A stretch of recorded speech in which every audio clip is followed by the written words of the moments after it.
تو حضور نے ایک مرتبہ پوچھا صحابہ سے اتدرون من المفلس، تم جانتے ہو مفلس کون ہوتا ہے؟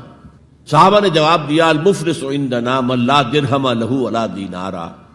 حضور ہم اس شخص کو مفلس سمجھتے ہیں جس کے پاس درہم و دینار نہیں ہے۔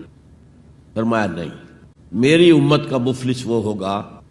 جو بہت سی نمازیں لے کر آئے گا، بہت سے روزے لے کر آئے گا، بہت سے حج لے کر آئے گا، بہت سے عمرے لے کر آئے گا، لیکن اس کے ساتھ ہی قد شتم ھذا، فلاں شخص کو گالی دی تھی، واکل مال ھذا، فلاں شخص کا مال کھا لیا تھا، فلاں شخص پر تہمت لگائی تھی۔ اب وہ سارے دعوے دار آ جائیں گے اللہ اس نے میرے ساتھ یہ کیا، ٹھیک ہے بھائی اس کی نمازیں تم لے جاؤ، اور تو کچھ ہے نہیں،